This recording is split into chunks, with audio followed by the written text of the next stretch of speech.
So what is up, everybody? Welcome back to today's video. Today's video is going to be like a mix between, okay, my cat's going crazy. And so today's going to be a mix between a mukbang and a story time, because I have an extremely insane, scary story I want to tell you guys. But first, let's see what kind of food we're going to be eating today. And my cat, she's going crazy. Like I said, so today we got 2 boxes of Krispy Kreme donuts. And we're going to be eating like, I don't know, 1 of them, 2 of them, I don't know. Not a whole box, just like 1 or 2 donuts. Then we have extremely hot ramen noodles, or oodles and noodles, whatever you call them, I don't know. And then we have our sun drop. So, let's get started eating and me telling you the story. So the story goes, about 2 years ago, our great-grandmother, she had got breast cancer and she had to have surgery, but her husband, and now my dog's trying to get inside the Krispy Kreme bag. But anyway, so her husband,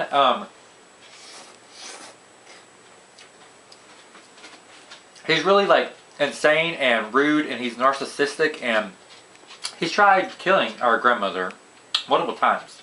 But anyway, she's got away from him 4 times. This past 2 years was the 5th time. So anyway, so she got breast cancer. She had to have surgery. Well, she snuggly, what the word? What the? Anyway, she secretly invited us to the hospital for her surgery. Well, her husband did not like that. And when we showed up to the hospital, he kind of showed his butt a little bit and all this stuff. And then she had her surgery, but nobody knew this. But during her surgery, or before her surgery, she had told her doctor that her husband had tried killing her and all this stuff, and that he was really rude, and that she had to secretly invite us to her surgery for she could have her family with us. I mean, with her. So, after surgery, the doctor comes out. He says that he wants to talk to her power of attorney. Her power of attorney is her son, not her husband, which is a good thing. So, her husband pitches a fit and was like, well, I'm her husband, don't I need to come back there and talk to you? So anyway, the doctor allowed her husband to come back there, and after that, it went downhill. Because we had to wait in the waiting room for like another 30 minutes or whatever, and they're putting her in the recovery room, and so then they moved us up to like, I don't know, some different floor. But when we got to the next floor, her husband comes walking up there, and we had to be waiting in the waiting room because you can't see her for another 30 minutes. So we're waiting in the waiting room, and her husband comes walking up there, and he sees me in the hallway. He hates me for some reason. I don't know why, but he does. Anyway, he hates her whole side of the family. Just put it as that. So he sees me in the hallway. He's like, where's your grandmother? And I was like, she's in a room, and you can't go see her right now. He's like, well, I can. So he snuck in there. Like, you're not supposed to. So he snuck in there and started screaming at our grandmother, who just got out of surgery. And he gets up in her face and all this stuff. And then a nurse comes in there and tries to like pull him off of her or away from her. Then he gets in the nurse's face, starts cussing the nurse out and threatening the nurse and all this stuff. That's just the type of person he is. And so when he started threatening the nurse called the cops. And this is good, but it's not healthy. Anyway, so the nurse calls the cops. They escort him out of the hospital. They put all of us in a secret room where he could not find us. They took our grandmother's name out of the hospital, like directory, whatever, I don't know what we call it. Anyway, so we got to see her finally, and then when she got to be released from the hospital, she went to live with one of her sons. She has 2 sons and a daughter. She went to go live with her one son. And then a month later, she moved home, back home. So we were taking care of her. And I was getting to stay with her at night sometimes. Like, I would go up there every night, walk her dog for her at like 10 o'clock at night. We'll play checkers. We'll watch some Dr. Phil, because you know, old people like Dr. Phil. And anyway, so she wasn't supposed to be talking to her husband, but she was secretly talking to her husband. She got a divorce. She got everything. She got a 50B. So she wasn't supposed to be talking to her husband. Her husband wasn't supposed to be talking to her. So anyway, let's back forward a little bit. So when he got kicked out of the hospital, he came home and changed their house alarm code so no one could get in. So then after she got to come home, we had to basically break into her own house, and the cops had to come out there and help us, and the cops had to like change her password and all this stuff. Yeah, because her husband is insane. So anyway, she's at home. She's not supposed to be talking to him. He's not supposed to be talking to her. We're seeing each other, but they were secretly doing it about 2 months after she came home. And I was up there one day. He showed up. It went crazy. But I'm going to move on because I got to tell you the story. Like, the whole reason why I'm telling you this. So anyway, I was watching her dog and hanging out with her at night. Whoa! That was hot. And so anyway, I was hanging out with her dog. And so one night, I knew that she had been talking to him, because I'm just good like that. I'm psychic. And I had a feeling every single night at 10 o'clock, she'll get a phone call every single night at 10 o'clock. And I knew it was him, but she would always lie. But, so at 10 o'clock one night, I was going home. And I always had a feeling that because she would take up for him and not me or not her family. Anyway, it's crazy. But, yeah. So I always had a feeling that he was inside the house when I was up there. And I was scared that he was going to do something. But anyway, so one night, I was leaving. And she has like a little peephole inside of her door so you can like peep out and see who's outside. But, so I peeped out the peephole. And there was this chair sitting outside of her door, facing the door. And panic set in for me. Fear set in. Because I knew that he was outside, sitting in that chair, waiting for me to come outside, and he was going to hurt me. He was going to shoot me. He was going to do whatever. And so I turned around to my grandma, all scared and crap. And she was like, "What are you talking about?" I'm like, "There's a chair outside, Grandma. Right in front of the door. Like, someone's watching your door, waiting for me to come outside or waiting for you to come outside. That's scary." And she was like, "Let me see." So she looked, and she was like, "That chair was here when you came up here." I was like, "No, it wasn't." Because I walked to your door. I walked your dog out the front door, and there was no chair there. So she was like, "Well, good night." And she pushes me out the door. And I'm like, "You're going to push me out the door when there's a chair sitting there and someone could be out here watching me, waiting for me to come outside?" What? Anyway, so she pushes me out the door, so I take off running. I just run. I run. Like, I'll run. Like, Olympian. Anyway, so I run. I get home. Tell my family what just happened. We call her. My grandma's like, we call up there because usually she goes to bed as soon as I leave. She didn't go to bed. There was lights still on in her house.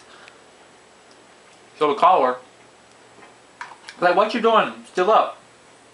She's like, "Oh, nothing. I'm just watching TV." She's never done that before. After I leave, she goes to bed. So then I was like, okay, he is in the house now. So I asked her, I'm like, well, it took us 20 times. We called like 20 times. She wouldn't answer until the 20th time. So I asked her finally. I was like, "Did you lock your door?" She's like, "No, I didn't lock my door." I was like, "You need to lock your door." So then right then I knew he was already in her house.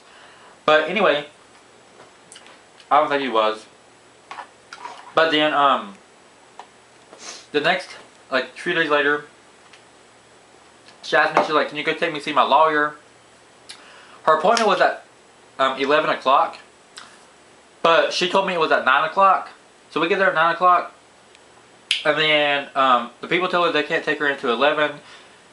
Then she's like, "My grandson is really, really busy today and he can't wait here all day." I'm like, "Yes, we can. We're going to wait here all day. We're going to wait." I brought you down here, we're gonna wait. I'm like, you had this planned out. She had this planned out, okay? So we seen her lawyer after 2 hours of waiting, because she wanted to go home. And I was like, well, no, we're not going home. We're gonna wait. Because she had it planned out. So, anyway, we see her lawyer, and her lawyer did not know that she was talking to him or seeing her husband when she wasn't supposed to. So I was like, let me tell her lawyer. So I asked her lawyer, I was like, do you have a bathroom? And he was like, yeah. I was like, can you show me it? He was like, yeah. So I get her lawyer out of the room, and I'm like, I really didn't have to use the bathroom. I just want to tell you something. I was like, my grandmother is talking to her husband and seeing her husband behind our backs and without letting you know. Which the law should have been called, and he could have been arrested. But anyway, the lawyer's like, oh, okay, thank you. He was like, how about you go sit with my assistant while I talk to your grandmother? I was like, oh God, he's gonna tell her I done told him. Because I didn't want her to know that I told him. Anyway, he didn't tell her I told her. So then he calls me back in his room, and my grandmother looks at the lawyer and was like, you probably think I'm crazy, but my husband has never hurt me. He's never tried to kill me. He's done nothing wrong to me. He loves me. And I'm like, what? You stupid. You are stupid. And anyway, so then she looks at me. She says, I don't want my family and I don't need my family. And I'm like, what, girl? I'm like, Grandma, what'd you say? I'm like smacking her, like, what? No, I didn't really smack her, I'm just, okay. I'm like, what'd you say? She didn't want her family, she didn't need her family. So I took her home. As soon as I drop her off, her husband comes, picks her up, they move away. And we haven't seen her, well, I've seen her once at Food Lion, let me tell you. So we haven't seen her or talked to her besides that one time, like I seen her at Food Lion. And I've seen her at Food Lion. She hollered at me, she was like, Josh, come here. So I went over there to her. She hugged me and all this stuff, and we're talking. And then she was like, you better leave before George, her husband's George. And she was like, you better leave before George comes out of the store and sees you. And I was like, okay. No sooner she says that, I turn around, he is coming out the store door, screaming at me, cussing at me, carrying his groceries. But let me tell you, if he didn't have groceries in his hand, he would have pulled a gun out of his pocket because he carries a gun, and he would have shot me. And I'm like, I don't want to die. So I just take off walking. He yelling and cussing at me, and I'm like, have a good day. And yeah. So that's my story about how I almost died like twice. Because he like had a chair out there waiting for me to come outside, or waiting for her to come outside, like stalking me. Then he could have like shot me at Food Line. I'm like, this is something I don't want to be around. But anyway, my grandma, if you want to know, my grandma, she's still living with this man, Satan himself. She can't talk to us. She can't see us. Well, she can. She chooses not to. But we can't call her, because if we call her, she won't answer, or, you know, whatever. So, yeah. So we haven't seen her or talked to her in like a long time. But she chose the life she wants to live. She's chose it for 5 times already. And yeah, so that's my story time. I almost died, but let me move this out of the way and let's eat a donut. I got these yesterday. Hot and ready. Yeah, this tastes like a caramel apple. Anyway, so that's my story time. And we're just gonna eat this. This is so good. I deserve this.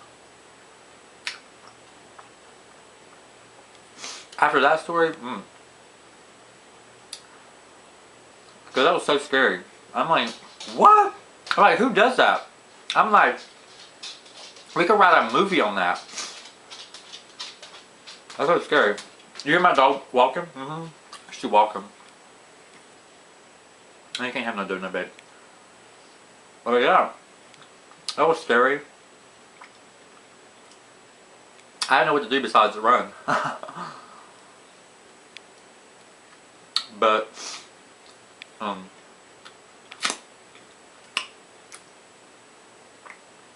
yeah, so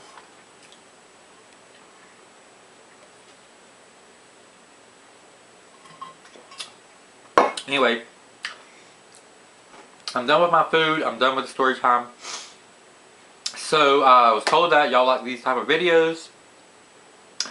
So thank y'all for watching, and if you want to see more, give this video a thumbs up. Comment down below if you want to see more. And yeah, so remember to always smile, to always stay positive, and I'll see y'all guys in my next video. So thank you for watching, and I'll see y'all guys later. Alright, bye everyone!